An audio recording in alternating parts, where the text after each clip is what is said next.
Unanionea ndugu zangu. Munionea kweli. Mama.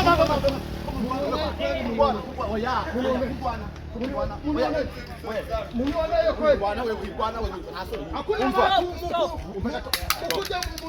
Unipatia huyu mkonga. Cameraman huyikure unuyikureho. Ayina amakuru murayama kabisa. Murekure we.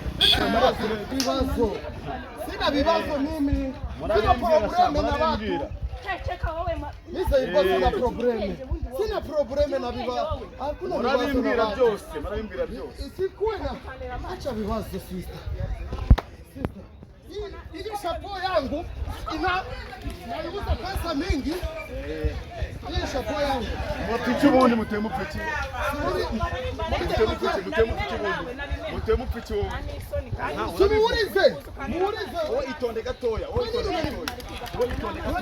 Umva itonde. Ona vitu byako na vitu taga.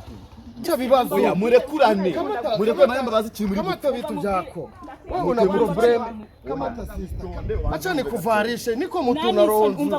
Nifite roho nzima njewe. Sina bibazo. Manzo ngomba sasa bicara. Zairwa. Reka mbaze gatoya. Zairwa.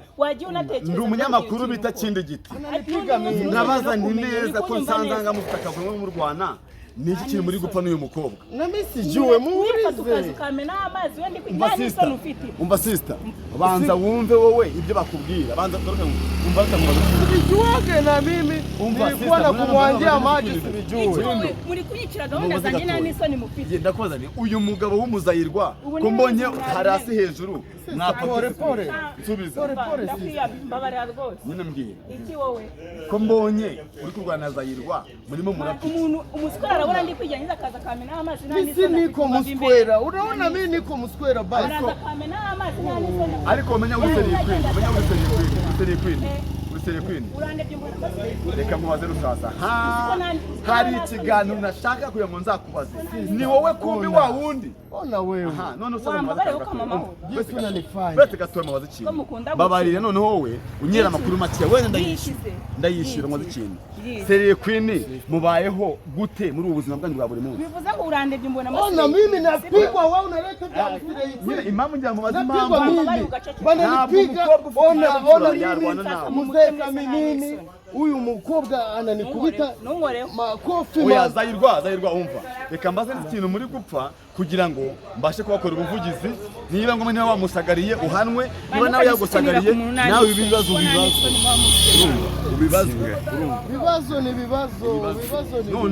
none ke mwazi ikintu. Babarare kunyemerere gatoya. Zairwa urakubiswe pe nabireba. Buryo bwaga none kibazo wowe bitewe n'umukobwa ni iki? Mimi niko na reka mbanze mbazi nguyu nundi munsi tuzanya uyendu kinira kubana nta n'isoni ufite siko nta n'ikinyabupfura ugira Zairwa abaswera basigaye bari amamaje bagenda biyenza ntacyo reka umva reka Zairwa nyine agende hata yangu wame ona na yako yangu ona we tugani unaona jewe banyita ona huyu mukobwa ananifanyia vitu vibaya sana inkuru ndazegeranya mu buryo zibyara umusaruro uriza na huyu motari jinsi usunabiona na wewe unakajua na wewe nihe kiganiro hata ndagikeneye kugira ngo niba ina ngombwa kananifanyia vibaya kamenipiga wewe sister wewe utaumia wewe uskwera ko kari kumbaza iki baraya kama wewe igendere mwihorere batamwibarize gatora mweze gatora yenda kwishura kiganiro ye dunia nayo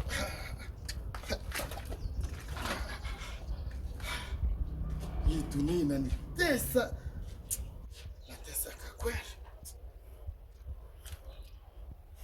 kutoka mu cyaro kufika mu mujyi nikasanga ibintu byose ni kimwe amafaranga urayakorera ugakorera igihumbi sijue nitafanya nini kukija ni mara moja ariko kukikorera ni mvune sijue leo niko na bibazo ili yanshinzi nayo yari inkuye mu ijisho zairwane nachoka kweli.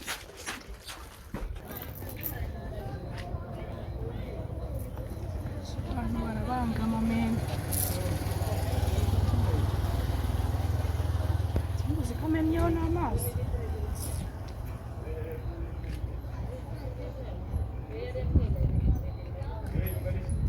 subu ndagenda nsa gute none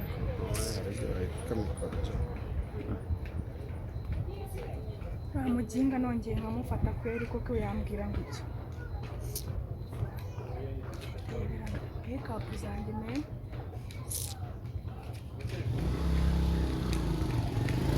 namujye mundebe ntabwo ndi nyine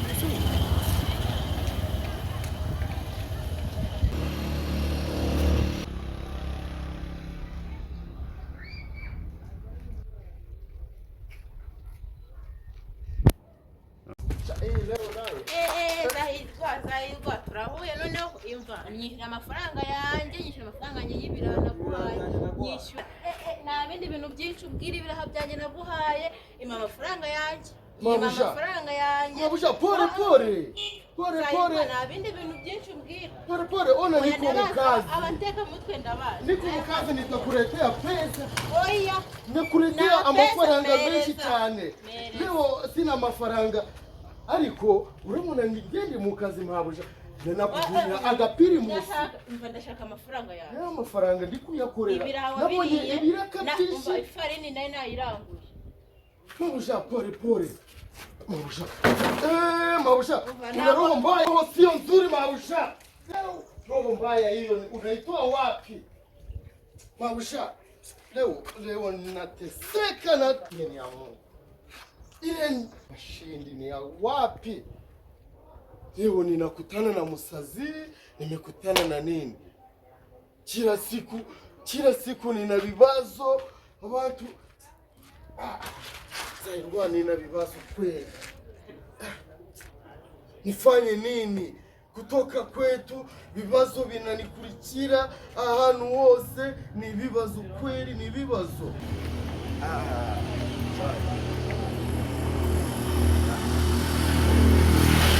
oya isakoshi naya ni amakuru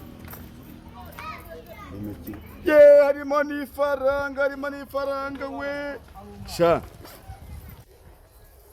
sha kindi giti noneho ubu ndarenze aya nayo ni amakuru shyiramo gutera aya nayo ni amakuru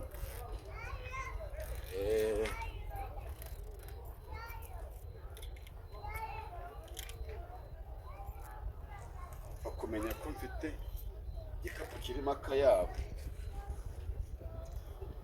ayo makuru yanjye ubundi nyuma nitahire ibibazo batakindi giti ifaranga yarikuye hehe ikindi giti ko atari amakuru kuri CHAINIZO TV imhemba amafaranga nk'aya amaze kugira ikindi giti batangiye kwibaza kuri ikindi giti ibacanga nayo ni amakuru kandi bavuga ngo icyambere ni amakuru ubitaye aragashingirira amashu agakubita urushyi ibishimbo akanyarwa n'inyoni agakomba ibara akazitira intabire akabiri nkazo ikinze agakomba ibara agakubita uburizo mu buzutu bw'agatayi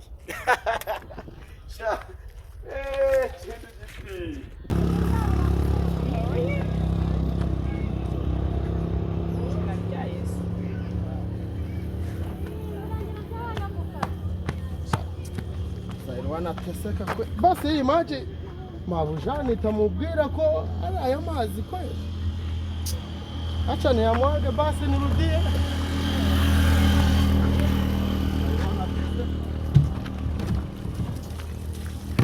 vumilia rafiki yangu niko magorwa hivi vibazo byose umunsi wose ni bibazo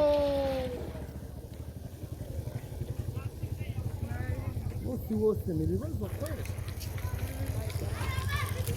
utaona vitaisha gani hivi maisha inani sasa sana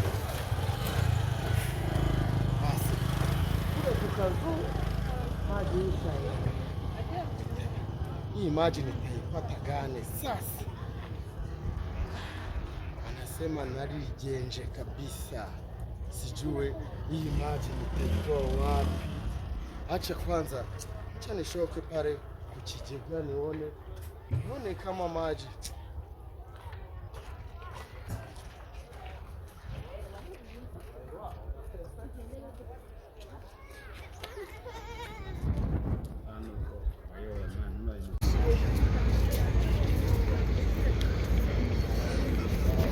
Mufatiro ndi bumukorere ndakamumirisha ndakaswingira bagenga baza bakinira kwa nta n'isoni bafite ndebera ukuntu anyiciye gahunda zanjye zose sikwera baza bakinira kwa nta n'isoni.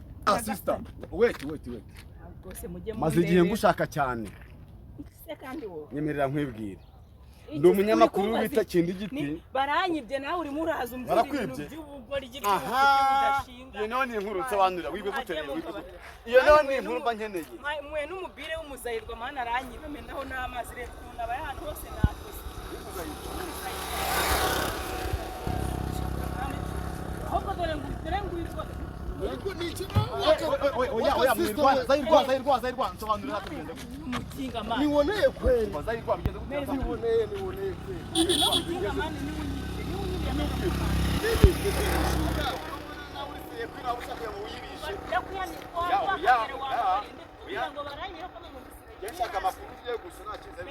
Nisiko mshura. Kwa nini unaita mshura mimi? Mimi mtu mzuri. Mzuri ni kiyozo.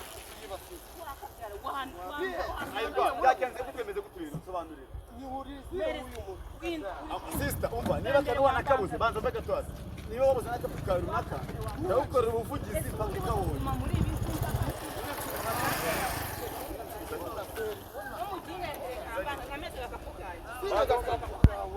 Sina gakapu kanje wowe niwo muntu twawe niwe mu mwari agakapu meza agakapu ahantu kwese n'akamaka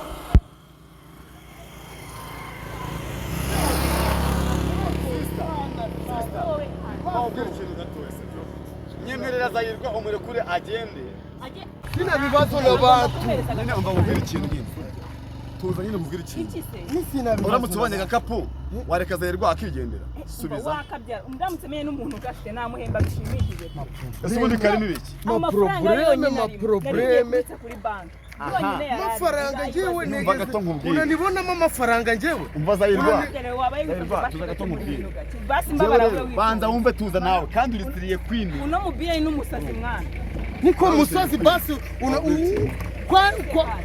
kwa juu unaona na banza mwumve gato mabwira ikintu nyine wowe ni mwereka umuntu ufite agakapu kaburantsirwa tuza ndamworera zairwa ni mwereka agakapu k'umuntu gafite uratuza nawe ugendere kuvoma huyu mudada unajua kwenyari ni kubita makofi ibyo ngibyo ntabwo mbizi ahubwo jewe ushaka ngo menye banza wumve wowe banza wumve wowe mwabie misi iko mjura gafite zairwa mureka genda tunajua nabi no acha nibambie kurwana ino na makuru cameraman ino na makuru yamfasha unafanya ino na makuru uko kashinzi ino na makuru wewe unasema nje niko mjura aha mimi niko mjura mimi mjura wewe unasema ataranwagenda rine ushaka no kunkubita se ngankubita ngo yase nkubita wowe unasema niko mjura mimi mjura mureke ndakaguhereza zo muntu gafite okay sinasikia sikia fata ugende sikia mimi mjura ntabwo yakana atanyeni sana gafutangiye sikia basi bantu banyemere baze nkubaze nyine anabimenya ukuntu agasakoshi nyemere mbanze nkubaze ubundi ubone kuzana ibishya sikia umva akapurira mwemeye kwa rumwe sikia unaona wewe wagashinzi wewe wagashinzi akira akapu kawe ariko tuze we kuzajya userira n'abantu bose we nabo mu nzira hari umuntu muhura akagutesha umutaka nakubanga ariko niwe wagataye nigo nagataye ariko mbere yuko nkatayanesheje umutaka ola ubonye ko tubageze nk'uruzirira yivu mu buryo butandukanye ni kindi giti umunyamakuru wanyu CHAINIZO TV ushaka ko subscribe kanda hano kunzogera uburushyikire CHAINIZO TV